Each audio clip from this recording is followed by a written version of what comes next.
스스로 한번 납득하실 질문이 하나 있습니다. 왜 우리 사람의 체형은 변할까라는 이 근본적인 질문 한 가지. 여러분들 한번 생각해 보셨습니까? 나는 혹시 20대의 내 몸하고 오늘 이 자리에 앉아있는 내 몸이 전혀 변화가 없다 하시고 손 한번 들어주세요. 아무도 안 계시네요. 그럼 다들 변하신 거죠? 네. 자, 그러면 이제 여러분들의 몸이 왜 변했을까요? 생각해 보신 적 있나요? 제가 많은 분들 오늘 이런 질문을 똑같이 하고 답을 듣잖아요. 나이 들었으니까, 늙었으니까. 뭐 이 얘기가 99.9%입니다. 여러분들 공감하십니까? 그럼 우리가 왜 나이 들고 우리가 왜 이 노화가 촉진될까요? 그리고 요즘에 많은 솔루션을 얘기하고 아름다움을 추구하는 화장품 회사들이나 다이어트 회사들이 이구동성으로 무슨 얘기를 하는 줄 아십니까? 안티에이징이라고 얘기하죠. 무슨 에이징이요? 안티에이징이 한글로 번역하면 항노화잖아요. 노화를 억제한다는 뜻이죠.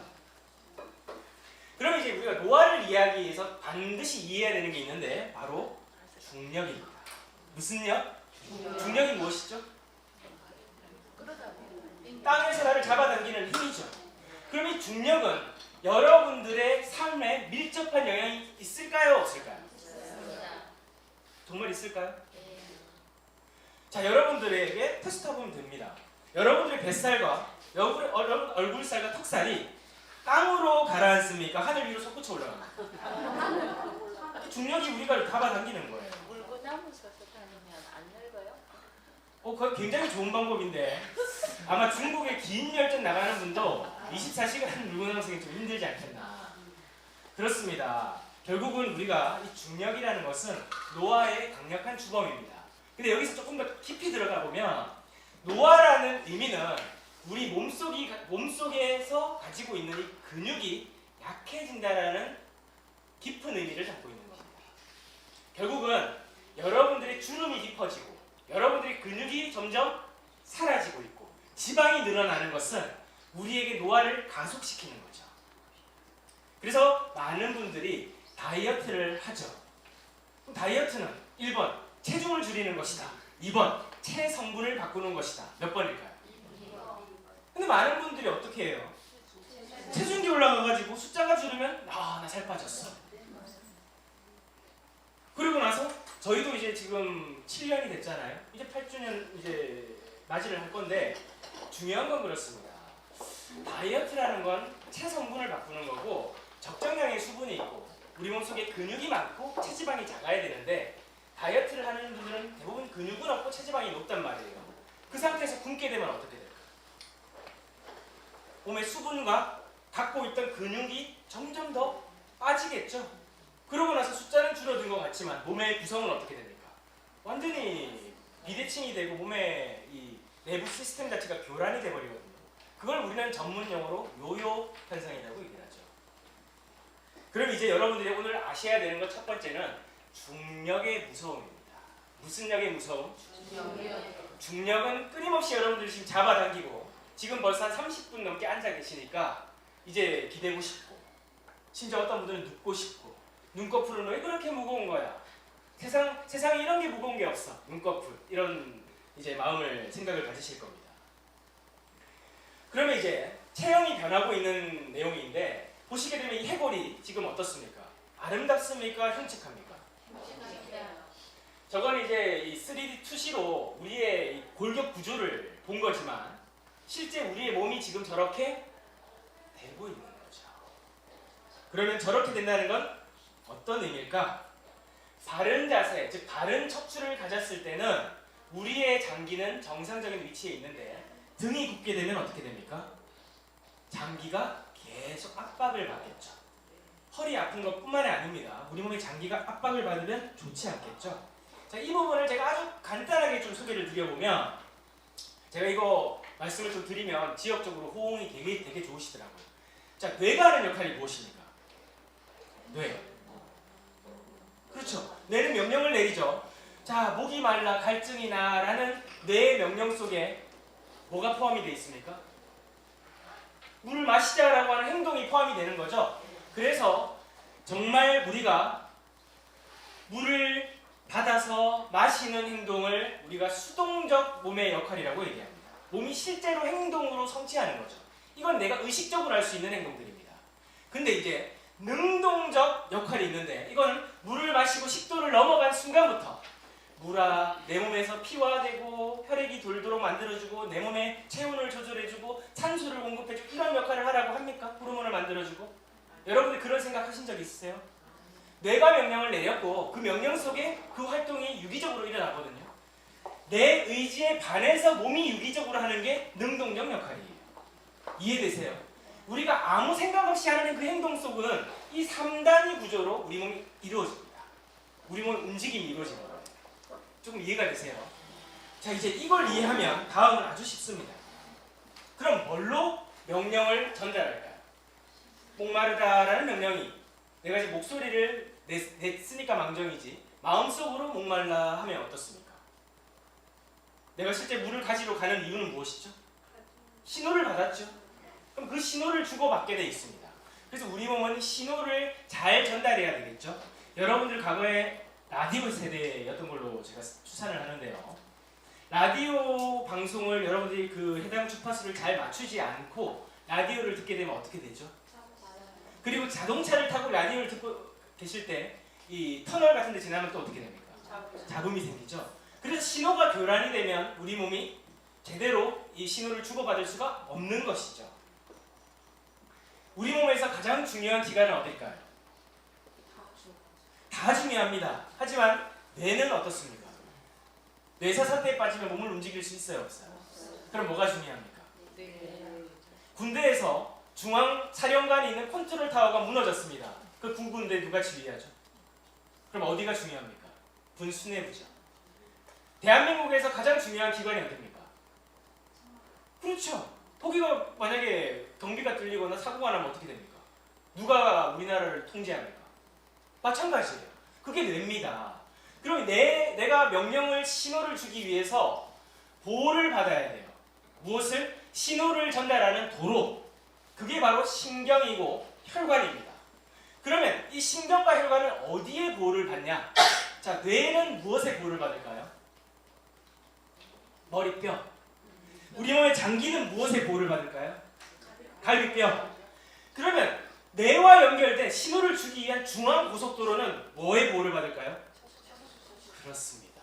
그래서 척추가 뼈로 되어 있는 겁니다. 그 속에 무엇이 들어가 있어요? 신경이 연결돼서 우리 몸에 신호를 전달하는 역할을 합니다. 무엇에 관해서? 우리 몸의 기관에 관해서. 밥을 먹었을 때 소화시키고 우리 몸에 피와 살이 되고 그 다음에 생리적 현상을 해결하는 것까지 명령이 다 들어가 있는 거죠. 그런데 현대인들, 즉 여기 앉아 계신 분들은 다 어떻다고 했죠? 체형이 전과 달랐다고 했죠? 왜 우리는 체형이 달라졌을까를 지금 쫓아가는 겁니다. 어떻게 됩니까? 잘못된 자세와 잘못된 척추에 의해서 우리의 신경과 혈관이 압박을 받게 되면 어디가 문제가 됩니까? 그렇죠. 그렇게 되니까 어떻게 됩니까? 우리 몸의 척추, 골반, 근골격계 구조가 틀어지면 신경계, 심혈관계, 소화기, 호흡기, 신장, 우리 몸의 장기 이 기능이 어떻게 되죠? 제 역할을 못하게 되겠죠. 그런데 정말 여러분들 이제 상식을 한번 깨봅시다. 근데 우리는 어떻게 하고 있죠? 아, 내가 지금 병에 걸렸는데 잘 못 먹어서 병에 걸렸구나. 또는 우리가 너무 잘 먹어가지고 몸이 아프구나. 라는 분들이 계세요. 그래서 내가 어디가 안 좋다면 뭐부터 찾습니까? 혈액순환이 안 되네. 정땡땡 가서 붉은 삶 먹으면 혈액순환이 잘 될 것 같거든요. 몸에 독소가 너무 많대. 그래서 디톡스 이런 해독하는 이 음식 식품을 먹으면 해독이 된대. 자, 그게 중요할까요? 근본적으로 내가 내리는 명령을 수행하도록 몸의 구조를 반듯하게 해주는 게 중요할까요? 반듯하게. 근데 우리는 정보의 비대칭 속에서 어떻습니까? 늘 병원에서 진단을 받고 거기에 의존했단 말이에요. 그게 틀렸다는 얘기는 아닙니다. 당연히 중요하죠. 하지만 우리가 생각을 한번 해보자는 거죠. 이게 바르지 않은 상태에서 좋은 것만 먹으면 어떻게 되겠습니까? 건강해질까요? 아니요. 그럼 이제 우리 몸의 뇌 신호를 몸이 수행을 안 하게 되면 우리 몸이 건강해질 수가 없는 거죠. 더 문제는 무엇입니까? 척추가 점점 문제가 생기기 시작하죠. 그래서 과거에는 척추 질환이 생기거나 근골격계 문제가 생기면 병원에 갔습니다. 그리고 병원에 가게 되고 나서 이제 의사 선생님의 처방을 따르게 되죠.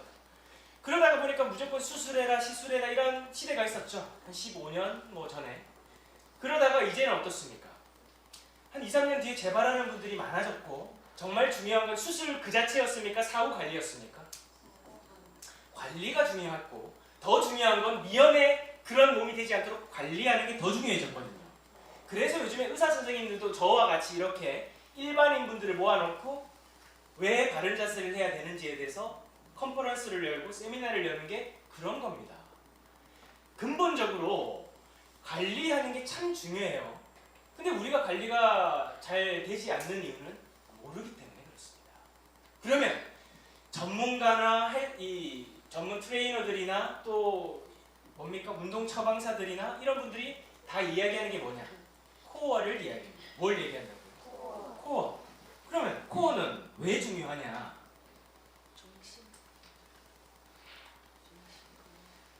이제 챕터 1을 한 거예요. 챕터 1은 뭐냐면 왜 우리의 체형이 변할까라는 질문이었죠. 자, 이 질문에 대해서 우리가 한 번도 생각해보지 못했던 건 내가 너무 많이 먹고 내가 너무 스트레스를 받고 내가 나이가 들어서라고 생각해왔습니다. 하지만 제가 여러분들에게 던진 새로운 화두는 뭡니까? 우리의 척추가 마르지 못하면 내 신경에서 신경이 압박을 받게 되고 우리 몸에 신호를 잘 전달하지 못해서 우리 몸이 제 기능을 못하는 것이죠. 그러면 이제 어떻게 해야 되겠습니까? 아주 간단하죠. 척추가 곧게 만들어주면 되겠죠. 그러면 무엇이 곧게 만들어주냐? 자, 1번. 척추는 공중부양을 할 수 있어서 그냥 지 혼자 떠있다. 2번. 아니다. 척추를 둘러싸 주변의 근막, 근육, 인대, 힘줄 이런 것들이 척추를 둘러싸고 몸통을 세워주고 그것이 받쳐서 척추가 바로 설 수 있다. 몇 번? 2번. 어떻게 이렇게 잘하세요? 답이 길면 맞아요. 제가 하나 배웠습니다. 그렇죠. 저도 학창 시절에 모르는 문제 나왔을 때 무조건 답이 긴 걸 찍었던 것 같아요. 과거를 다시 한번 또 회상하겠습니다. 그렇죠. 자, 그러면 분명히 척추와 골반이라고 하는 우리 몸에 신경을 이어주는 도로를 잘 잡아주는 중요한 근육이 있을 겁니다. 그게 지금 제가 표시한 빨갛게 표시한 근육인데 저게 이제 코어 근육이라는 근육입니다. 코어 근육의 역할은 척추와 골반뿐만 아니라 우리 몸 전체를 지지해주고요. 지지해주는 거 세워준다고 받쳐준다는 거죠. 두 번째가 있습니다. 여러분들 갑자기 차를 타고 가다가 차가 사고가 났네요. 그럼 차에서 가장 먼저 내 몸을 보호해야 되는 장치가 있습니다. 그게 무엇입니까? 안전벨트와 에어백이죠. 그 에어백이 우리 몸 속에 있어요. 그걸 내부 코르셋이라고 하고 내부 이제 유닛이라고 얘기합니다. 몸 속에. 그래서 코어 근육은 겉으로 들어가는 몸 바깥에 있는 코어 근육이 있고 몸 속에 있는 코어 근육 두 가지가 우리 몸을 보호해주고 있어요. 자, 여러분들이 하루에 앉았다가 일어났다가를 몇 번 정도 할까요? 그거 세는 분 없겠죠? 그만큼 많이 하고 있습니다. 그 시간 여러분들이 이렇게 걸을 때마다 우리 몸은 충격을 받을까요? 안 받을까요? 무엇에 비례해서? 여러분들의 체중에 비례해서. 그래서 체중이 많이 나가는 분일수록 몸에 가해지는 관절에 가해지는 데미지는 크겠죠. 그래서 내부 에어 장치가 어떻게 해야 될까요? 잘 작동을 해야 되겠죠. 이해되십니까? 네. 자, 그러면 이제 결론이 나왔어요. 첫 번째 문제 제기에 대한 결론이 뭡니까? 우리의 체형이 왜 떨어졌어? 척추가 바로 세워지지 못하고 우리 몸이 바르게 서지 못해서 그랬어. 원인이 뭐야? 우리 몸을 잡아주고 있는 중심 코어 근육이 약해졌어. 자, 그러면 이제 해결책이 뭐예요? 어떻게 해서? 그렇게 해서 우리가 해결된다는 걸 압니다. 하지만 문제는 뭐예요? 우리 스스로 바른 자세를 하기는 어렵다는 겁니다. 이제 저희 두드림 크리에이티브가 할 수 있는 솔루션은 무엇인가? 저희는 이제 바른 자세를 입자는 거예요. 무엇을 하자? 근데 아무거나 입으시면 안 됩니다. 그래서 특허받은 바른 자세 자세를 입자는 겁니다. 여러분들이 이제 원인을 알았고 어떻게 하면 된다는 거 알았어요. 자, 첫 번째, 병원에 가셔서 도수치료나 운동치료를 받으시거나 어떤 추나요법 같은 교정치료를 받으시거나 또는 물리치료나 혹은 심하신 수술을 받으시는 첫 번째 방법이 있겠죠. 두 번째 방법은 요즘 유행하고 있는 필라테스, 요가, 피트니스 센터에 가서 내가 트레이너를 고용해서 그 트레이너에게 PT를 받고 자세를 교정하는 방법이 있겠죠. 세 번째, 동양의학을 관장하고 있는 한의원에 가서 이제 카이로프락틱이라든지 교정 시술이라든지 물리치료나 또 통증이 있으면 침이나 뜸을 받으시면 되겠죠. 자, 이 네 가지 방법이 있고, 다섯 번째, 두드림 크리에이티브라고 하는 회사에서 뭘 그리 복잡하게 생각해. 24시간 동안 입고 있어. 여기 나와 있는 사람처럼 입고 있어요. 그쵸? 네. 표가 나요, 안 나요? 자, 이제 여러분들이 효용성, 가치, 시간 대비, 여러분들의 가성비 이런 걸 한번 따져보자는 거죠. 병원에서 여러분들을 몇 시간 정도 케어해 줄 수 있을 것 같으십니까? 피트니스 선생님이 여러분들을 몇 시간 운동시켜 줄 수 있을 것 같습니까? 한의원에 여러분들이 가셔가지고 몇 시간 정도 여러분들 몸을 케어해 줄 것 같습니까? 여러분이 이 세 가지 또는 네 가지 방법들 다 써봤고 해봤죠. 근데 거기를 나오고 나면 또 어떻게 되죠? 우리는 왜? 우리는 중력의 지배를 받고 있기 때문이죠. 중력을 벗어날 수가 없어요. 그러니까 그때 당시에 돈을 썼습니다. 이제 이 방송 나가고 나면 병원에서 저를 공격할 게 아닌가 싶습니다. 하지만 그 방법도 훌륭하죠. 저는 다른 방법을 제시하고 싶은 거예요. 병원에 가고 나서 그 나머지 시간 1시간 빼면 23시간이 남습니다. 주무시는 시간 8시간을 빼면 몇 시간이 남아요? 16시간이 남습니다. 16시간 또 여러분이 일을 하면 8시간이 남고 4시간의 여가 시간이 남겠죠. 자, 그 시간을 여러분 어떻게 관리하고 생활하실 겁니까? 중력으로부터. 병원에 혹은 그 네 가지 방법들에 돈을 썼으면 내 몸이 완전히 건강해야 되잖아요. 그쵸? 근데 완전히 건강해졌습니까? 이제 어떻게 해야 될까요? 그 나머지 시간에 뭔가 또 투자를 해야 되겠죠. 뭔가 또 돈을 써야 되겠죠. 또 배가 나오면 또 뭔가 식품을 드셔야 되겠죠. 하지만 이제 어떻게 해야 된다고요? 입으시면서. 이건 24시간 입을 수 있어요. 그리고 적게는 29,000원 한 달에. 그리고 하루에 3,000원에서 4,000원. 여러분들 요즘에 커피 한 잔이 얼마입니까? 아메리카노가? 보통 3, 4,000원이죠? 커피 한 잔 아껴가지고 내가 24시간 동안 내 몸을 건강하게 만들 수 있으면 어떻습니까? PT 선생님은, 저도 지금 PT를 받고 있지만 저 가르쳐주신 선생님은 10만 원이에요. 최다. 한 번 만날 때 10만 원을 써야 된다고. 10번 만나면 얼마예요? 10번 만나고 나서 그 선생님이 저를 끝까지 케어해줍니까? 평생? 아니에요.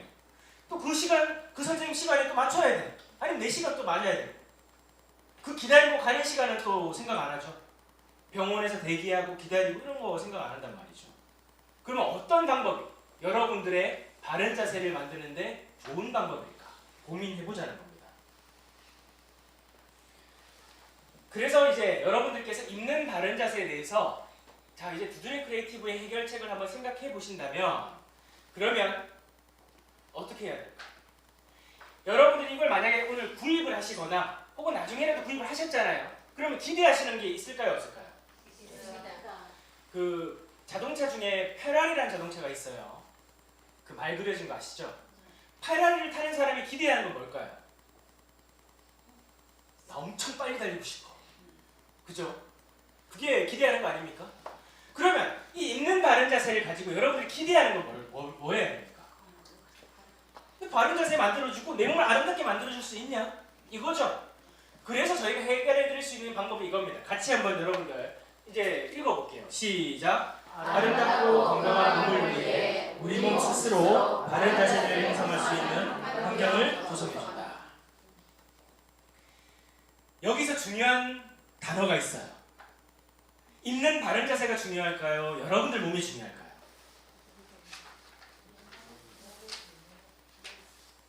뭐가 중요할까요? 뭐가 중요할 것 같으세요? 우리 호흡 빙고. 박수 한번 주시죠. 저희 제품이 대단한 게 아니라 저희 제품은 하나의 총매, 매개체입니다. 정말 중요한 건 우리의 몸이 신기한 거예요. 여러분들 뼈가 뼈 다쳐가지고 기부스 있는데 기부스 시간이 지나고 나서 기부스를 풀고 나면 어떻게 됩니까? 그 이해가 돼요? 헌혈을 했단 말이에요. 전자 헌혈을 해가지고 피가 꽤 많이 오늘 헌혈을 했어요. 근데 시간이 지나면 피가 채워진다는 게 이해가 되십니까? 우리 몸이 신기한 거예요.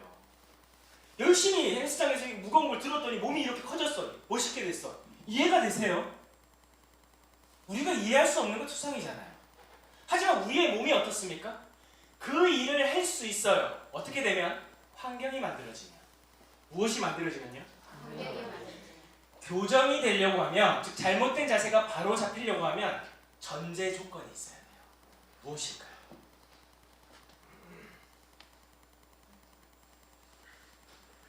자, 이제 여러분들에게 힌트를 드릴게요. 이제 교정원이나 카이로프락틱이나 추나요법을 받으러 갔어요. 선생님이 뭐예요? 뭐 하는 거예요? 뭘 주고 있는 거예요 지금? 자, 이제 PT 받는다고, 자세 교정인다고 이제 코어 필라테스를 받고 있어요. 이 강사님이 이렇게 하면 옆으로 왔다 갔다 하세요. 네, 2개 더 하면서 이거 뭐 하는 거예요 지금? 뭘 주고 있는 거죠? 힘을 주고 있죠.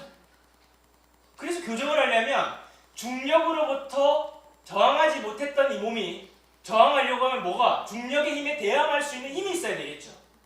에너지, 힘이 생겨야 교정이 됩니다. 근데 누구 스스로 그 힘을 낸다고요? 여러분들 착용자들 스스로 그 힘을 낸다고요. 자, 그러면 지금 오늘 착용 안 하신 분들 대부분이죠. 꼭 착용하시라 말 안 합니다. 여러분 스스로 바른 자세 하시면 그게 제일 좋은 방법이에요. 이제 등받이에서 등을 한번 떼보세요. 우린 지금 다 등받이에 등을 기대는 게 익숙해져 있어요. 왜 등받이에 등을 기대면 안 되라고 저한테 물어보시는 더 많아요. 이제 이 얘기를 듣고 나면 등받이에 등을 기대면 안 되는 거구나. 의존하면 안 되는 거구나. 이게 문제라는 거죠. 자, 이제 그러니까 배에 힘이 들어가야 안 들어가요? 손도 한번 떼보세요. 손을 까치고 있으면 내 코어가 일을 안 한단 말이에요. 아까 중요한 근육. 우리가 자꾸 이런 움직임들을 잊어버리기 때문에 저는 현대인들이 가장 무서운 질병이 뭐라고 생각하냐면 운동 치매라고 생각합니다. 치매는 참 무서운 병이죠. 근데 제 지인이 이제 그 훈련소 지휘관입니다. 근데 하는 얘기가 있어요. 조교들한테 얘기를 들어보면 한 10여 년 전에 이제 군인들이 그 처음에 신병들이 들어왔죠. 제시 훈련을 받잖아요. 그럼 제시 훈련을 잘 했습니다. 근데 요즘 애들은 어떻게 하는지 아세요? 오른발 왼발 따라간대 이렇게. 이런 애가 너무 많다는 거예요. 왜 그럴까요? 움직여보질 않는 거예요. 활동 자체를 안 해본 거예요. 그리고 이게 어색한 거예요. 이게 편한 거예요. 안 해봤습니다. 걷는 것 자체가. 이게부터가 뭐예요? 그 건강한 18세 이상의 성인 남자들이 이 지경인데 여러분들은 건강하실 것 같습니까? 우리의 자세는 건강할까요? 더 편한 거, 더 편리한 거, 어떻게 하면 나를 효율적인 거가 어떻습니까? 우리를 다 광고하면서 유혹하지 않습니까? 안마의자 하루 종일 있는다고 근육이 생깁니까? 이건 사회행동심리학하고도 연관되어 있고요. 뇌과학하고도 연관되어 있는 자세예요.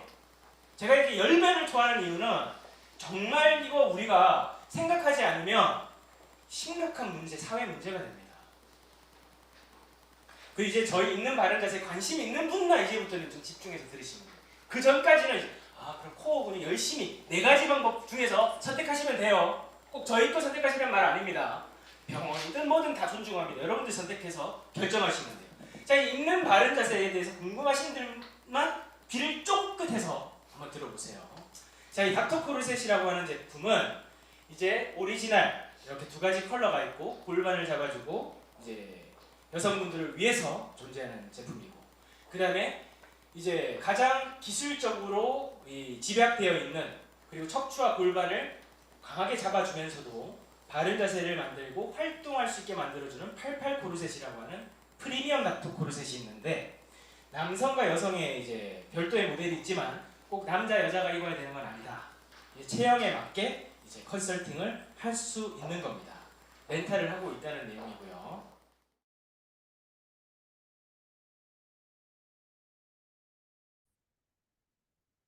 이 영상과 좀 같이 엮어야 되겠습니다. 자, 이 영상 이미 녹화 중입니다. 녹화 중인 거 맞죠? 자, 이제 자기경영, 성공하는 자기경영 53번째 시간입니다. 오늘의 다선생님의 이 인력 같이 나누겠습니다. 변화를 강요당하지 않는 유일한 방법은 먼저 변하는 것이다. 그래서 논어에서 가장 지혜로운 사람과 가장 어리석은 사람은 변하지 못한다라는 문장을 우리 다선생님의 메시지로 오늘 우리에게 알려주시고 있는 것 같습니다. 변화라는 얘기는 우리가 가장 많이 하는 얘기이기도 하고 또 변화하지 않는 것은 모든 어떤 생물체에게는 가장 위험한 이제 정체성이라는 것이죠. 그리고 행동이라는 겁니다. 그래서 변화하지 않는 것만이 가장 짧은 생을 살 수밖에 없는 비참한 삶을 살게 되는 것이죠. 그래서 우리는 지금 현재가 중요한 것이 아니라 지금 현재에서 어떻게 변화할 것인가를 계속해서 고민하고 실천하고 학습하고 공부하는 그런 존재가 우리가 아닐까 싶습니다. 그래서 어제보다도 오늘이 중요하고 그 오늘을 어떻게 우리가 잘 살아볼까라고 하는 고민에서 우리들 스스로가 각자의 힘겨운 싸움을 해나가는 거죠.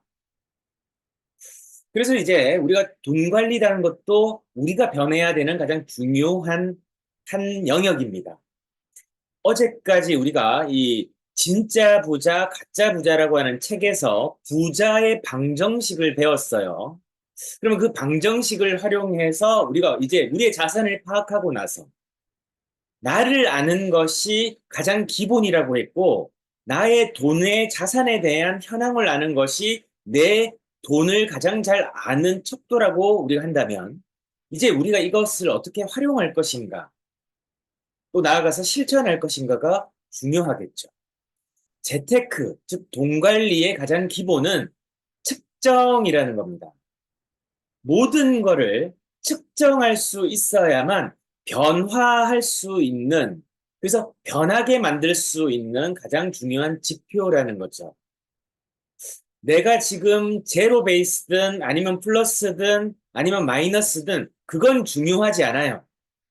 마이너스는 빨리 제로로 만들어야 되고 제로는 지금부터 어떻게 하면 되죠? 플러스로 만들면 됩니다. 즉 어제의 내 잘못을 반성해서 다시 그 과오를 반복하지 않는 것.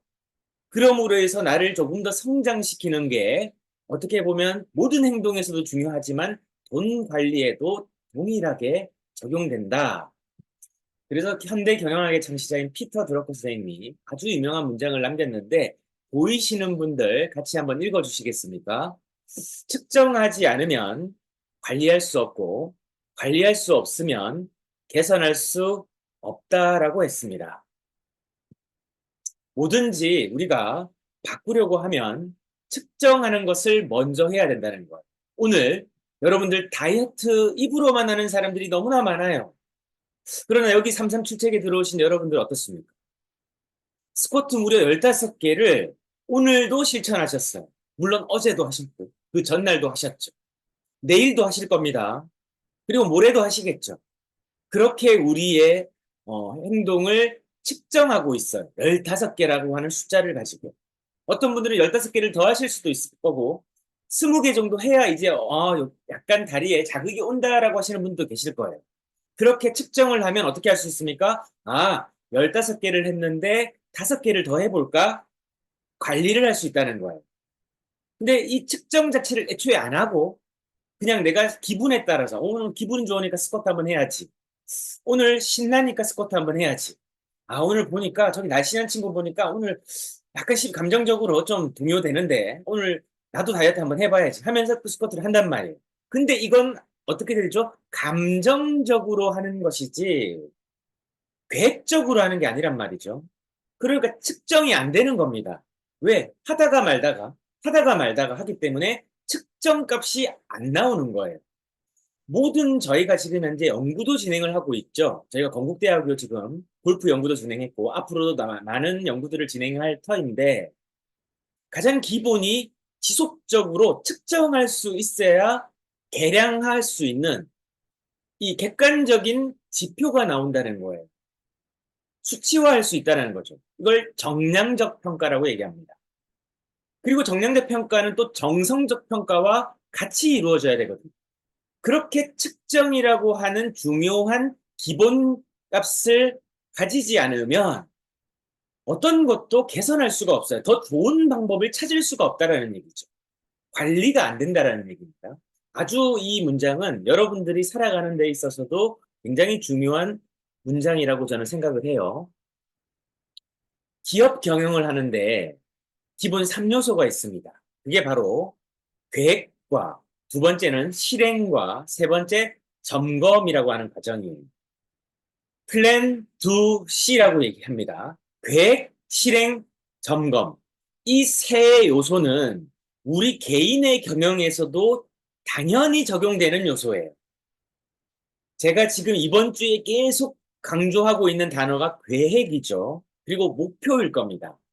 계획은 목표를 생기를 불어넣는 가장 중요한 감정이라는 것을 불러일으킬 만한 것이 돼야 돼요.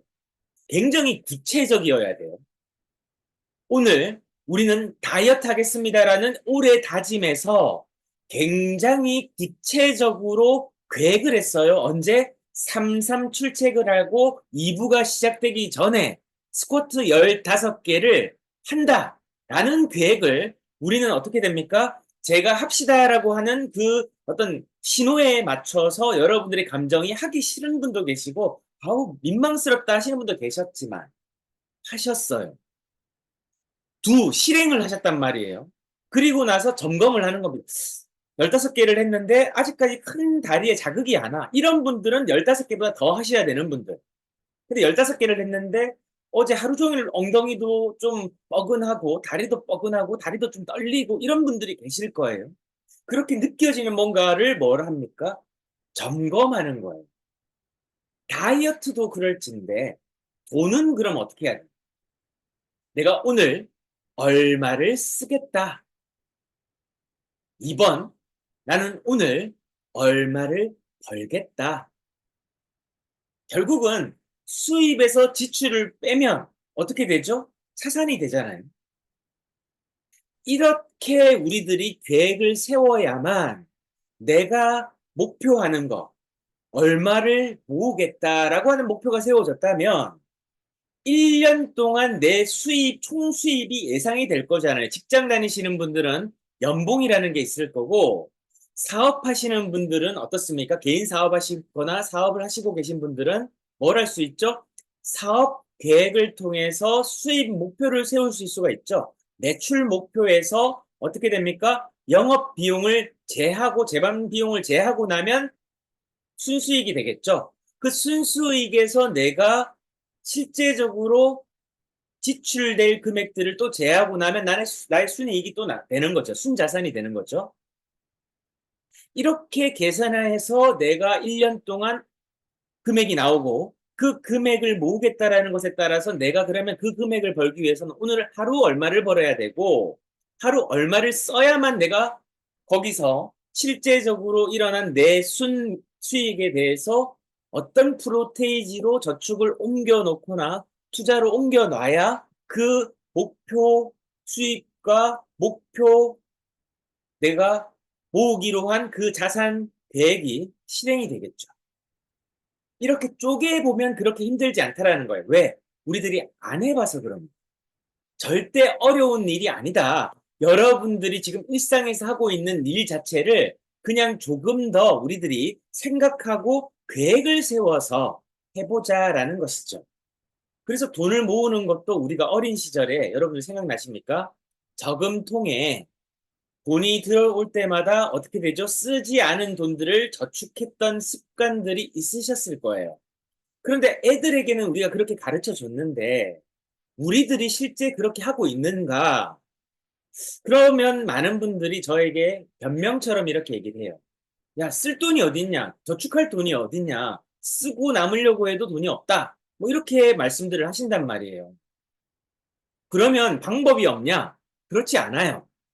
어제 여러분들 저기 사진을 보신 분도 계시고, 제가 그 작년도에 저희 봄네상스라고 하는 저희 슬리밍고가 첫 출범을 하고 제주라는 곳을 카페드 슬리밍고 본점을 유치를 하고 본사를 제주로 이전하게 된 배경에 대해서 기사를 좀 읽어드렸어. 보신 분들 계실 겁니다. 거기에 1박 2일 동안 포럼을 진행을 했었는데 그 포럼의 첫 번째 연사가 강우연이라고 하는 분이셨어요. 대한민국이 낳은 세계적인 거장이고 이분이 칸 영화제의 포스터를 포스터가 그분의 작품이 선정돼서 포스터를 디자인하신 분이에요. 세계 3대 영화제 칸 영화제 말이죠. 그리고 남이섬이라고 하는 섬을 세계적인 관광지로 유치한 분이고 6년 전, 7년 전이죠. 이제 해가 바뀌었으니까. 제주도에 이 3만 평의 황무지에 지금은 거기에 문화복합예술 공간을 만들어서 또 하나의 프로젝트를 지금 성공하고 계신 분이 어제 그분과 또 만나서 조회해서 1년 동안에 저희 이 슬리밍고의 과정 그리고 그런 부분들에서 격려를 해주시고 어제 또 작은 행사를 했었는데 강연도 또 해주셨거든요. 그리고 나서 저하고 이제 한 1시간 반, 2시간 가까운 시간 동안 이제 티타임을 하면서 이런저런 얘기를 하고 우리 슬리밍고와 뭔가를 또 준비를 또 하고 계세요. 근데 오늘 그건 중요한 게 아니고 그 과정 속에서 내가 그분에게 늘 배우지만 매 시간, 매 분, 매 초마다 정말 배움 그 자체예요. 근데 그분이 하시는 말씀 중에서 가장 중요한 게 있습니다. 안 하려고 하는 사람은 변명과 이유를 찾고 하려고 하는 사람은 어떤 환경이든 간에 방법과 계획을 찾는다는 거예요. 안 되는 사람은 변명과 이유만 찾는다는 거예요. 안 할 생각인 거예요. 할 의지가 없는 거죠. 근데 무에서 유를 창조하고 정말 많은 결과를 내고 세계적인 거장이 된 그분의 사고방식은 뭐다? 난 할 거니까 방법을 찾는 거예요. 방법을 찾는다는 얘기예요. 우리가 지금 재정 상황 어려운 거 뭐 어쩌겠습니까? 여지껏 우리가 선택한 결과물인데 그걸 인정하고 잘못된 것들은 반성하고 어떻게 해야 되냐? 방법을 찾다라는 건 얘기입니다. 쓰고 뭐 저축하려고 해도 돈이 없는데 이런 분들은 정말 여러분들에게 제가 딱 한 가지 솔루션만 드릴 수 있습니다. 뭐예요? 돈을 벌면 됩니다. 돈을 벌면 돼요. 돈이 없다라고 불평할 시간에 돈을 벌면 된다라고요. 돈을 벌 수 있는 일은 널려 있어요. 작게는 아르바이트부터 많게는 뭐 여러분들의 자본을 투자해서 할 수 있는 일이 있는데 돈을 투자해서 할 수 있는 자본이 없다면 몸을 투자하면 되겠죠. 시간과 몸을 투자하면 됩니다. 그럼 뭐부터 해야 될까요? 학습하고 계획하고 사업 선정부터 해야 되겠죠. 어떤 사업을 하지? 어떤 일을 하지? 어떤 종목과 이 분야에 맞는 사업을 하지? 그리고 사람들의 가장 큰 불편함을 어떻게 내가 사람들의 결핍을 어떻게 내가 충족하고 그에 따른 서비스를 제공할 수 있지? 이게 사업 기획의 첫 출발이거든요. 대중들이 지금 가장 불편해하는 것이 무엇이지? 저희는 건강이라고 봤던 겁니다. 그리고 건강에서 먹는 거 많고 이렇게 배출하는 거 많고 그런 거 너무 많은데 자세를 근본적으로 바꿔주는 건 없더라고요. 경쟁사와 시장 분석을 해보니까 마케팅의 기본 요소예요. 사업을 할 때. 시장 분석을 해보니까, 고객 분석을 해보니까 없는 거예요. 의사들이 잔소리처럼 하는 얘기는 있어요. 근데 의사들이 바른 자세를 여러분들이 하기를 원할까요? 물론 원하겠죠. 하지만 그렇게 해서 환자가 없으면 의사 선생님들은 뭘 먹고 삽니까? 문 닫는 지금 병원이 얼마나 많습니까? 병원도 많다라는 얘기고 개원의들도 많다라는 얘기죠. 그럼에도 불구하고 사람들에게 실질적으로 근본적으로 가장 돈이 들지 않는 효과적인 방법이 무엇이고 그에 따라서 대외와 사회적으로 명분 있는 일은 또 무엇일까? 보람 있는 일은 무엇일까? 지속 가능한 일은 무엇일까? 저희는 그걸 자세라고 봤다라는 거죠. 그리고 저희와 생각의 방향을 맞추고 공감하는 분들이 이 일을 함께 하고 계신 겁니다. 그렇게 하게 되면 내 고민 한 가지가 더는 거예요. 돈이 없다. 그러면 어떻게 할래? 돈을 벌자. 이게 답이에요. 돈을 벌어야 돼요. 대한민국엔 자원이 없어요. 천연 자원이 없다고요. 두 번째, 나라가 부강해서 복지 예산이 든든하냐? 아직까지 우리나라가 선진국 반열에는 들었지만 인류 국가 수준은 아니에요. 국민성도 그렇고 우리나라의 생산성도 그렇고 산업 자본과 인프라도 그렇고 마찬가지라는 거죠. 자원도 없고 가진 거는 지식 재산밖에 없다라는 얘기예요. 근데 그조차도 지금 해외 인재들이 유출되고 있잖아요. 미국 실리콘밸리로 가고 중국으로 가고 인도로 팔려 나간단 말이에요. 우리나라가 그런 걸 보호해 줄 만한 법적 인프라도 없고 산업에 대한 확장성이라든지 선진화된 깨어있는 의식 자체도 법 제도도 뒤처져 있다라고요. 기술을 법이 뒷받침을 못 해준다라고요. 그러니까 인재들이 외국으로 떠나가는 겁니다. 이런 시대상 속에서 우리가 뭘 할 겁니까? 1번 직장생활, 2번 아르바이트. 뭐 희망이 없어서 그런 일을 하고 내 라이프 스타일이 중요하니까 그렇게 일을 파샬로 나눠서 하는 거 존중합니다. 그러나 그렇게 해서 부자가 되진 않는다라는 거죠. 잘 살 수 있는 것은 굉장히 불투명하다는 겁니다. 한 달을 사는데 집중하게 되면 1년 계획은 없어져요. 근데 1년 계획이 없으면 앞으로 다가오는 경제 상황과 시대 상황을 대응할 수 있는 여력이 없습니다. 누구도 우리를 도와주지가 않는, 못하는 상황이라는 거죠. 도와줄 수가 없어요. 자기 살기 바쁘거든요. 그래서 제가 여러분들에게 당부드리는 건 우리가 어떤 형태로든 자기 일을 해야 되는 시대가 온다라는 거예요. 이미 왔다라는 거죠. 자기 일을 해야 돼요. 내가 지금 직장에 다니고 있는데 직장 생활이 안정적인 직장 생활, 예전에 공무원 철밥통인 시절이 있었지만 지금 그런 시대입니까? 삼성이라든지 이런 대기업에 가면 40대가 되면 눈치 보여서 이미 정년이 시작된대요. 나갈 준비해야 된다는 겁니다. 안정이라는 건 이제 없어요. 세상에 가장 불변하는 것은 안정이라는 단어예요. 그 안정이라는 단어 자체가 불안정성을 내포하고 있다는 거죠. 안정은 없다라는 겁니다. 제가 내일은 없다라고 하는 이 로키의 명대사를 얘기를 했는데 안정은 없어요, 여러분. 삼성이 안전할 것 같습니까? 삼성 이재용이 얼마나 많은 고민을 하겠습니까? 안정요?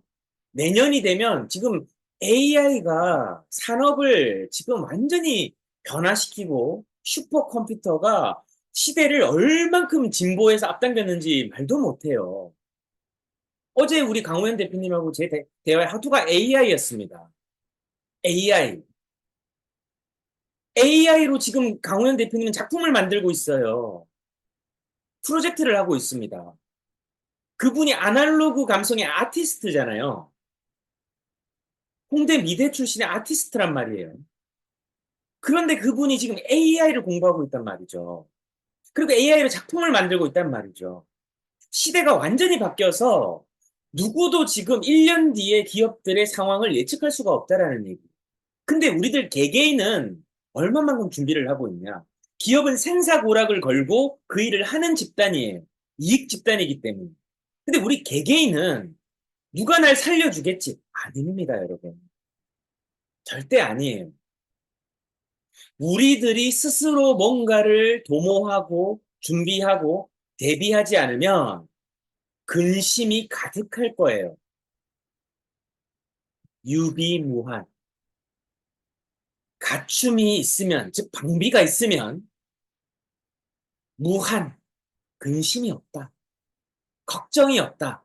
라는 뜻이죠.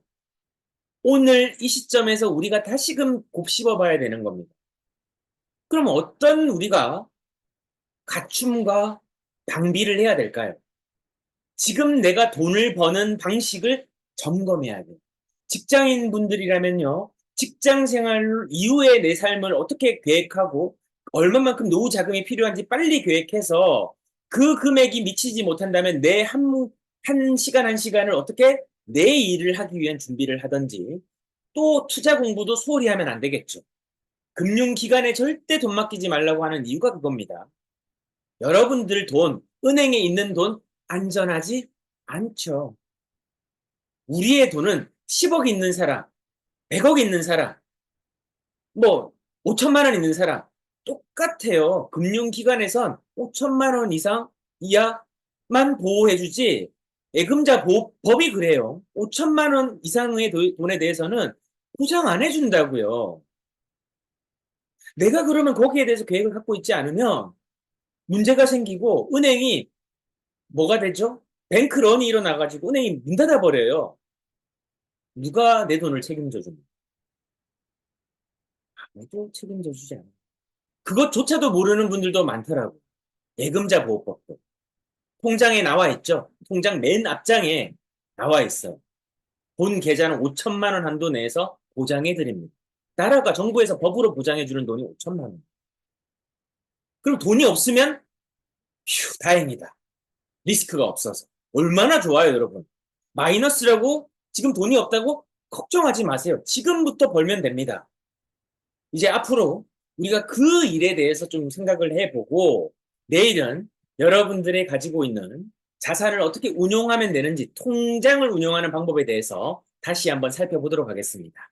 어쨌든 오늘 하루 우리 뭐 제로든 마이너스든 다 똑같다는 것이 얼마나 희망적입니까, 여러분? 부자든 뭐 부자가 아니든 우리들은 누구나 출발선이 똑같고 법의 보호를 동일하게 받고 있다.